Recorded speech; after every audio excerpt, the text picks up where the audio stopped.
हाँ जी, good morning, how are you. Welcome है आप सभी का आपके अपने चैनल इंग्लिश बाय सेंस में। तो कैसे हैं दोस्तों आप सभी, और कैसी चल रही है आप लोगों की study. I hope you all are very rocking and fantastic as usual. So काफ़ी टाइम बाद आज का ये सेशन हमारा स्टार्ट हुआ है फिर से।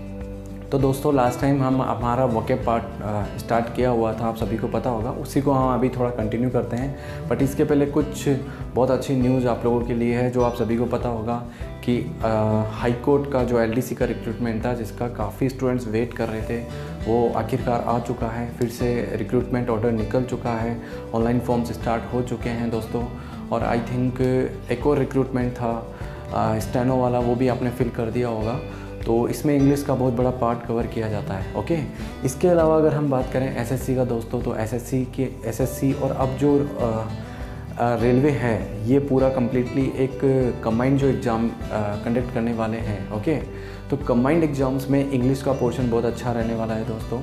सो इंग्लिश आप लोगों के लिए बहुत इंपॉर्टेंट रोल रहेगा। इंग्लिश में आप लोगों को करना क्या है, जो ग्रामेटिकल पोर्शन है उसके अलावा वोकैब पोर्शन को आपको स्ट्रॉन्ग रखना है। अगर आपका वोकैब पोर्शन स्ट्रॉन्ग है तो मैं आपको इंग्लिश सिखाने की गारंटी ले सकता हूँ, डेफिनेटली। ठीक है दोस्तों, चलो अब हम हमारा वोकैब सेशन स्टार्ट करते हैं। लेकिन इससे पहले वीडियो को आप एंड तक देखना है।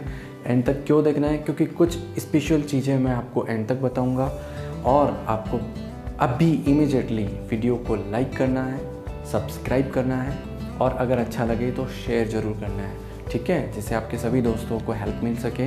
Okay, thank you so much. And now we are going to start our good session for a while.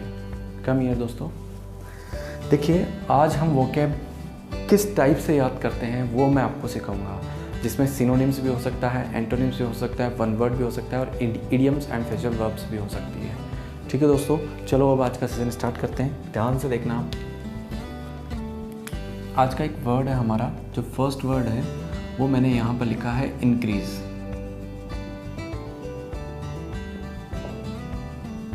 Increase का मीन्स आप सभी को पता है। इंक्रीज का मतलब क्या होता है?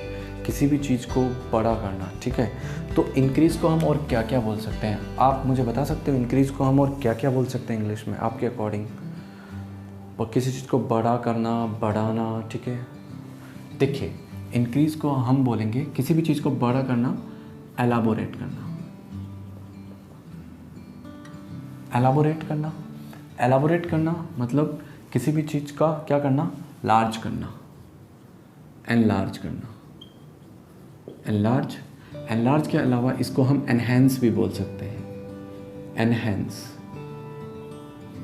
एनहेंस करना, किसी भी चीज़ को बहुत बढ़ाना, बढ़ा चढ़ा कर बोलना। अगर किसी की सिचुएशन थोड़ी ख़राब है और सिचुएशन ख़राब करना, ठीक है, उसको हम क्या बोलते हैं? एक्सेजरेट करना, एक्सेजरेट। ओके, एक्सेजरेट करना। और अब मैं आगे आपकी बात करूं तो इसको हम एग्रेवेट भी बोल सकते हैं। किसी की कंडीशन को और बुरा कर देना, मतलब और बिगाड़ देना, मतलब उसकी प्रॉब्लम्स को और बढ़ा देना, तो इसको हम एग्रेवेट बोलेंगे। एग्रेवेट का मतलब भी किसी को बढ़ाना होता है, किसी चीज़ को मैग्नीफाई करना, ठीक है, किसी भी चीज़ को बढ़ाना, ठीक है। इसके कुछ एंटोनिम्स है, वो भी मैं आपको यहीं करा देता हूँ, ठीक है। ओके, कुछ एंटोनिम्स हैं इसके, वो मैं आपको अभी करा दूंगा। बट आपको एक चीज़ पता होनी चाहिए। देखिए, एक सेकंड रुकना, इसको मुझे मिटाना पड़ेगा, मैं दोबारा लिख दूंगा। एमिनेंट का मतलब प्रोमिनेंट होता है।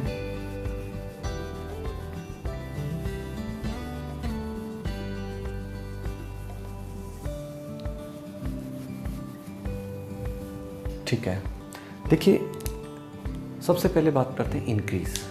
इंक्रीज बढ़ाना, ठीक है, और एलाबोरेट करना, बढ़ाना, एनलार्ज करना, बढ़ाना, एनहेंस करना। देखो, ई से 3 वर्ड स्टार्ट हो रहे हैं, एलाबोरेट, एनलार्ज और एनहेंस। ये तीनों वर्ड आपको याद होने चाहिए, इंक्रीज के सिनोनिम है। इसके अलावा हम 2 इंपॉर्टेंट वर्ड जो एसएससी के फेवरेट है, जो एग्जाम से बहुत ज़्यादा पूछे जाते हैं दोस्तों, वो है एक्सेजरेट करना और एग्रेवेट करना। ओके, इन दोनों का मतलब भी क्या होता है? बढ़ाना। स्पेशली जो एग्रेवेट का मतलब क्या होता है कि किसी की सिचुएशन ख़राब है, कंडीशन ख़राब है, उसको और बिगाड़ देना, मतलब और बड़ा कर देना, उसके प्रॉब्लम्स को और बढ़ा देना, उसको एग्रेवेट बोलते हैं। मैग्नीफाई का मतलब है एक टाइप से बहुत बड़ा कुछ करना, ओके, और उसको मैग्नीफाई करना, बड़ा करना। इसको हम इंटेंसीफाई भी बोल सकते हैं आप चाहो तो, इंटेंसीफाई करना, ओके, किस चीज़ को बड़ा करना। अब बात करते हैं छोटा करना। अगर मैं यहाँ पर बात करूँ कि किसी चीज़ को घटाना, उसको हम क्या बोल सकते हैं, उसको हम बोलेंगे डिक्रीज़ करना, ओके दोस्तों, डिक्रीज़ करना।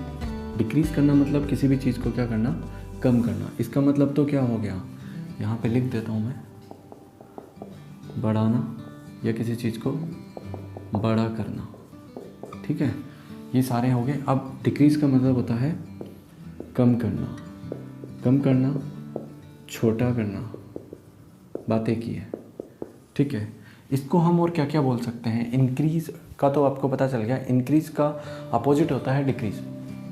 डिक्रीज़ को आप लोग क्या क्या बोल सकते हो, डिक्रीज़ का बहुत अच्छा वर्ड है, किसी चीज़ को शॉर्ट करना, ठीक है, शॉर्टन, ठीक है। किसी चीज़ को मॉडिफाई करना, the quantity of the smallest quantity of the matter called the mole, right. Modify करना, छोटा करना, ठीक है, शॉर्ट करना, छोटा करना। और इम्पोर्टेंट वर्ड जो एग्जाम में पूछे जाते हैं वो है मिटिगेट करना, मिटिगेट, मिटिगेट, ओके। इसके अलावा हम इसको डिमिनिश भी बोल सकते हैं, डिमिनिश, बहुत अच्छे वर्ड है ये दोनों, डिमिनिश और मिटिगेट। इनका मतलब भी कम करना होता है। देखो कर्टेल का मतलब भी कम करना होता है, कर्टेल, ओके, कर्टेल का मतलब भी कम करना किस चीज़ को। और अगर हम बात करें किस चीज़ को टर्स करना, टर्स करना भी कम होता है, ओके, छोटा करके बताना। सपोज करो कि कोई लंबी चौड़ी बात है 2-3 घंटे की और उसका आपको 5 से 10 मिनट में बताना हो तो उसको ब्रीफ करके बता दिया, मतलब छोटा करके बता दिया आपने, ओके। तो इसको हम यही लिख देते हैं आगे, और अभी तो साउंड ऑफ डेमोकल्स को बाद में ले लेंगे, ठीक है, ब्रीफ करना, ठीक है। तो किस चीज़ को छोटा करना, डिक्रीज़ करना, shorten, modify, mitigate, diminish, curtail, terse, brief. इसके अलावा हम एलिविएट भी बोल सकते हैं। एलिविएट करना मतलब किसी चीज़ को कम करना, ओके, क्या करना, कम करना। तो ये वर्ड्स वो वर्ड्स हैं जो दोस्तों एग्ज़ाम में काफ़ी पूछे जाते हैं, ठीक है, कम करना, बड़ा करना। अब देखो हम याद कैसे करेंगे, सबसे इम्पोर्टेंट चीज़ जो होती है इसको याद करने वाली होती है। देखो दोस्तों, इंक्रीज़ के सिनोनिम्स आपको याद करने हैं, इंक्रीज़ करना, एलाबोरेट करना, एनलार्ज करना, एनहेंस करना, ओके, एक्सेजरेट करना। देखो ई से तो 4 तो ऐसे ही याद हो गया आपको, ठीक है। ये एग्रावेट जो ज़रूर, एक्सेजरेट के साथ में एग्रावेट भी याद कर लें, इसमें भी डबल जी आता है, इसमें भी डबल जी आता है। और मैग्नीफाई करना, ठीक है, बड़ा करना। अब छोटा करना क्या हो जाएगा, डिक्रीज़ करना, okay, shorten, modify, mitigate, diminish, curtail, terse, brief करना, एलिविएट कर देना। किस चीज़ को क्या कर देना, बिल्कुल ही छोटा कर देना, ओके। अगर मैं यहाँ एक वर्ड बात करूँ, कंडेंस, कंडेंस का मतलब भी क्या होता है दोस्तों, किसी भी चीज़ को छोटा कर देना, निचोड़ देना। जैसे अपन दूध को गर्म करते हैं तो जो मावा बनता है ना, वो जो सिचुएशन होती है कंडेंसेशन की होती है, उसको कंडेंस कर दिया जाता है, सिकोड़ लिया जाता है। कोई भी चीज़ सिकड़ेगी, कंप्रेस होएगी, ठीक है, तो डेफिनेटली वो कम तो होगी ना, ठीक है। तो ये सिनोनिम्स है इंक्रीज़ के, ये सिनोनिम है डिक्रीज़ के, एंड ऑल आर साइमल्टेनियसली और are opposite of the each other, एक दूसरे के क्या है, अपोजिट है, राइट। अब ये वोकैब बहुत इंपॉर्टेंट है। अगर यहाँ से आपने इंक्रीज और डिक्रीज़ का कंप्लीट कर लिया ना, तो दोस्तों ये समझ लेना कि कहीं ना कहीं आपने कुछ ना कुछ स्पेशल याद किया है जो एग्ज़ाम में आ सकता है, राइट। चलिए अब हम आगे चलते हैं। बॉइस्ट्रस का मतलब क्या होता है, बहुत ही इम्पोर्टेंट वर्ड है बॉइस्ट्रस। बॉइस्ट्रस का मतलब होता है प्रचंड। शुद्ध हिंदी अगर मैं बात करूँ यहाँ, प्रचंड। किसी का स्वभाव होता है बड़ा उग्र होता है एक टाइप से, ओके। समुद्र की लहरें होती हैं वो बहुत ही खतरनाक होती है, उनको हम बॉइस्ट्रस बोल सकते हैं, बड़ी ही प्रचंड और खतरनाक, उग्र। इसको ट्यूमल्टुअस भी बोलते हैं। कुछ डिफरेंट टाइप के वर्ड हैं, आई थिंक आपने फर्स्ट टाइम सुने होंगे, बॉइस्ट्रस, ट्यूमल्टुअस। अच्छा, बॉइस्ट्रस के जैसा एक और वर्ड है ऑब्स्टप्रस।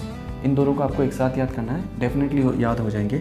बॉइस्ट्रस, ऑब्स्टप्रस, बॉइस्ट्रस, ऑब्स्टप्रस, ठीक है। बॉइस्ट्रस के जस्ट बाद ट्यूमल्टुअस, वायलेंट, रावड़ी और स्टॉर्मी। देखो रावड़ी राठौड़ था, वो भी बड़ा उग्र स्वभाव का था, याद है, प्रचंड टाइप का, तो वायलेंट हो जाता है। स्टॉर्मी, स्टॉर्म की तरह, स्टॉर्म का मतलब होता है तूफान, तो स्टॉर्म की तरह हो गया, ओके।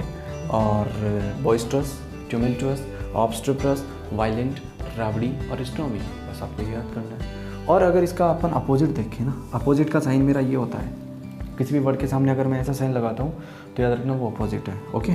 तो इसका अपोजिट की बात करूँ तो मैं कोई शांत स्वभाव का होता है ना, जिसको अपन बोल सकते हैं काम, ओके, बहुत ही पीसफुल, ओके, बहुत ही साइलेंट, ठीक है। ये बहुत सारे वर्ड हैं इसके वर्ड अपन बहुत बाद में करेंगे, अभी नहीं करेंगे इसके वर्ड्स, ठीक है। तो इसका अपोजिट हो जाएगा, ये बड़ा ही शांत स्वभाव का होता है ना, उग्र स्वभाव का नहीं होता, ओके। अब उग्र स्वभाव से मुझे कुछ याद आया कि गुस्से को क्या बोलते हैं। आपको मैंने शायद पहले करवाया भी था, गुस्से को क्या बोलते हैं। गुस्से को दोस्तों बोलते हैं हम एंगर, ओके। तो याद रखना फ्यूरी का मतलब होता है गुस्सा, एंगर, रेत, इसको मैं एक बार, इसमें मिक्स हो जाएगा ये, इसलिए मैं ब्लू में ही लिख देता हूँ इसको। फ्यूरी का मतलब होता है गुस्सा, ओके। इसको अपन बोल सकते हैं एंगर, रेत, रेज, आउटरेज, ओके। इन सभी का मतलब होता है किसी का गुस्सा। फ्यूरी, एंगर, रेत, रेज, आउटरेज, इन सभी का मतलब होता है किसी का गुस्सा, ओके। अब बात करते हैं एड्रोइट। एड्रोइट बहुत इंपॉर्टेंट वर्ड है दोस्तों। एड्रोइट का मतलब क्या होता है? एड्रोइट का मतलब अगर मैं आपको बोलूं कि एड्रोइट का मतलब क्या होता है तो मैं बोल सकता हूँ स्किलफुल, कि कोई भी काम में कोई भी पर्सन अगर परफेक्ट है, ओके, किसी भी काम में बोले तो स्किलफुल, दक्ष, ओके, उसको अपन क्या बोलेंगे? एड्रोइट। इसको बोलेंगे किसी भी काम में वो क्या होगा? दक्ष होगा या क्या होगा? परफेक्ट होगा, ओके। परफेक्ट के अलावा और क्या हो सकता है? स्किलफुल, उसकी बहुत सारी क्वालिटीज़ होगी, ठीक है। किसी भी चीज़ में वो क्या होगा? निपुण होगा। उसको क्या बोल सकते हैं? एड्रोइट, प्रोफिशिएंट, प्रोवेज, डेक्स्ट्रस, ओके। दोबारा से, एड्रोइट, प्रोफिशिएंट, प्रोवेज, डेक्स्ट्रस। इसको चाहूँ तो मैं शूड भी बोल सकता हूँ, शूड, ओके। शूड का मतलब भी वही होता है, चालाक के सेंस में लिया जाता है वैसे ये वर्ड, क्लेवर के सेंस में, बट क्लेवर वही होता है जो क्या होता है किसी भी काम में क्या होता है? परफेक्ट होता है, ओके। एड्रोइट होता है, प्रोफिशिएंट होता है, प्रोवेज होता है, डेक्स्ट्रस होता है, परफेक्ट होता है, स्किलफुल होता है, ओके, एंड शूड होता है। शूड वर्ड बहुत इंपॉर्टेंट है। तो ये सारे वर्ड हैं जो एग्ज़ाम में पूछे जाते हैं दोस्तों। आपको मैं इसका अपोजिट भी करवा सकता हूँ, ठीक है, तो अभी करवा दूंगा, यहाँ जगह नहीं है। एक वर्ड और होता है वेटरन। वेटरन का मतलब ही होता है full of experience holder, full of experience holder, ठीक है दोस्तों। इसका मतलब होता है फुल ऑफ एक्सपीरियंस होल्डर, तो इसको हम वेटरन बोलेंगे, ओके। शूड बोलेंगे, डेक्स्ट्रस बोलेंगे, प्रोवेज बोलेंगे, परफेक्ट बोलेंगे, स्किलफुल बोलेंगे, प्रोफिशिएंट बोलेंगे और एडोइट बोलेंगे। इन सभी का मतलब क्या होता है दोस्तों? दक्ष, निपुण, परफेक्ट, ठीक है। अब एक बार आपको पूरा रिपीट करना है। देखो याद कैसे करते हैं, अब वो मैं आपको याद कराऊंगा, ठीक है। रेडी हो जाओ आज। देखो पहला वर्ड आपको देखना है इंक्रीज। इंक्रीज को क्या बोलते हैं? एलाबोरेट करना, एनलार्ज करना, एनहेंस करना। देखो लार्ज तो याद हो ही गया होगा, एनहेंस करना मतलब इम्प्रूव करना किसी चीज़ को और बड़ा करना। Enhance your power, enhance your capability to do something, okay, like that. Elaborate का increase, elaborate, enlarge, enhance. Exaggerate करना किस चीज़ को और बढ़ाना। एग्रेवेट करना सिचुएशन को और ख़राब करना। एग्रेवेट करना, एक्सेजरेट करना। अपोजिट हो जाएगा डिक्रीज। डिक्रीज को क्या बोलते हैं अपन? शॉर्टन करना, मॉडिफाई करना, मिटिगेट, डिमिनिश, कर्टेल, टर्स, ब्रीव, एलिविएट करना और कंडेंस करना, ठीक है दोस्तों। तो इन सभी का मतलब क्या होता है? कम करना। अब दिमाग में मैंने बोला एलिविएट, तो आप सोचोगे यार सुना हुआ तो है, बट एक बार देख लो। एलिविएट कम करना, ठीक है। मैंने बोला डिमिनिश, डिमिनिश सुना होता है, डिमिनिश कम करना। मिटिगेट कम करना। अब मैं दोबारा चेंज करके बोलूँ एनलार्ज, बड़ा करना, एनहेंस, बड़ा करना, ओके। और एलाबोरेट, बड़ा। कुछ वर्ड को आप समझो दोस्तों। अब मैं बताता हूँ कि सेंस से याद कैसे किया जाता है। कुछ वर्ड्स होते हैं कि मैंने बोला एलाबोरेट, तो आपको लगेगा यार कि ये कुछ ना कुछ ऐसा है, समथिंग स्पेशल है। मैंने बोला कि डिमिनिश, मतलब डिमिनिश कुछ नेगेटिव वर्ड लग रहा है आपको ये सेंस डेवलप हो जाना चाहिए कि कहना क्या चाहता है। धीरे धीरे प्रैक्टिस से आप परफेक्ट हो गए, डोंट वरी, ओके। आपको वो प्रोवेज तो पता होगी ना, सॉरी प्रोवर्ब, कि मैथमेटिक्स बाय प्रैक्टिस और द इंग्लिश बाय सेंस। तो वही बात है, इंग्लिश बाय सेंस आपको याद करना है। और मैंने ब्रीफ का बोल दिया, ब्रीफ, अलेविएट, कंडेंस। कंडेंस का मतलब ही कम ही करना होता है, ठीक है दोस्तों। कर्टेल का मतलब कम करना होता है। टर्स का मतलब भी संक्षिप्त करना, किस चीज़ का, ब्रीफ करना। अब बात करते हैं यहाँ बॉइस्टरस। बॉइस्टरस का मतलब होता है उग्र, प्रचंड, बड़ी खतरनाक। समुद्र की लहरें होती है, सुनामी आती है, ठीक है, वो कैसी होती है, बॉइस्टरस होती है या ऑब्स्ट्रस होती है। ये दोनों वर्ड एक साथ याद करना। ट्यूमल्टुअस, बिल्कुल तोड़ मोड़ के रख देने वाली। प्रचंड, वायलेंट बोल सकते हैं इसको हम, रावड़ी बोल सकते हैं, और स्ट्रॉन्ग में भी बोल सकते हैं। अब बात करते हैं fury, anger, wrath, rage, outrage, ठीक है। फ्यूरी का मतलब गुस्सा, एंगर, रेथ, रेज, आउटरेज। देखो रेज और आउटरेज एक साथ याद करोगे। रैथ ऑफ टाइटन्स एक हॉलीवुड मूवी है, हॉलीवुड मूवी के नाम से तो आपको याद हो जाता होगा, टाइटन्स का गुस्सा, ओके, रैथ ऑफ टाइटन्स। और फास्ट एंड फ्यूरियस मूवी देखी होगी, वो भी उसमें बड़ा कुछ ऐसा ही है। तो फ्यूरी का मतलब भी क्या होता है, गुस्सा। एड्रॉइड का मतलब होता है परफेक्ट, दक्ष, adroit, proficient, prowess, dexterous, astute, perfect, skilful और वेटरन। इन सभी का मतलब क्या होता है, परफेक्ट किसी भी काम में, स्किलफुल, अडेप्ट, राइट। चलिए, आज बहुत इंपॉर्टेंट चीज़ें हमने पढ़ी है। और हाँ, ऊपर से मैंने कुछ चीज़ें मिटा दी थी, वो मैं यहाँ लिख देता हूँ, छोटी छोटी सी कुछ चीज़ें थी, ठीक है दोस्तों। देखो, कोई फ्रेश चीज़ होती है ना, नई नई चीज़ होती है, उसका जस्ट अपोजिट हो जाता है ना, वो रेंसिड हो जाता है, ओके। रेंसिड का मतलब क्या होता है, सड़ना। और फ्रेश का मतलब तो आपको पता है, फ्रेश का जस्ट उल्टा क्या हो जाएगा, रेंसिड। रेंसिड को दोस्तों आप स्पॉइल भी बोल सकते हो और डिटेरियोरेट भी बोल सकते हो, गलना, सड़ना करना, या डिकेड, कोई भी चीज़ डिकेड हो जाती है, ठीक है, उसको भी अपन क्या बोल सकते हैं, रेंसिड बोल सकते हैं। डिकेड हुई कोई चीज़ होती है, ठीक है, सड़ी गली, रोटन, बहुत अच्छा वर्ड है एक, रोटन भी बोल सकते हैं इसको, स्पॉइल भी बोल सकते हैं, ठीक है। रोटन, रेंसिड और स्पॉइल, इन सभी का मतलब सड़ना, गलना, ख़राब होना। और फ्रेश का मतलब का आपको पता है ही दोस्तों, ठीक है। तो मूड को हमेशा फ्रेश रखा करें, ठीक है दोस्तों। तो आज की क्लास का मैं यहाँ तक ही एंड करता हूँ। कल मैं आपके लिए और अच्छी चीज़ लेकर आऊँगा, ठीक है। और कल से कोशिश करेंगे हम अपना टॉपिक भी स्टार्ट करेंगे, और एक पर्टिकुलर सिस्टमेटिक तरीके से हम एक नया टॉपिक और इंग्लिश की शुरुआत करेंगे 0 लेवल से। और लिमिटेशन उसकी होगी, ठीक है, 0 to top, okay, plinth to high. Plinth का मतलब होता है बेस, जेनिथ का मतलब होता है टॉप। तो प्लिंथ टू जेनिथ हम स्टार्ट करेंगे अपने टॉपिक को, कोई भी टॉपिक जो पर्टिकुलर एग्जाम्स में आते हैं। और मैं ऐसा टॉपिक लेने वाला हूँ जो LDC में भी आएगा, SSC में भी आएगा, जो आपका NTA है उसमें भी आएगा, ठीक है। तो don't worry, okay, trust me, keep watching and keep sharing. And if you not press the bell icon, okay, please press the bell icon. And thank you so much for watching, and I will come back day after tomorrow or tomorrow for you. And thank you. Jai Shri Ram, Jai Hind.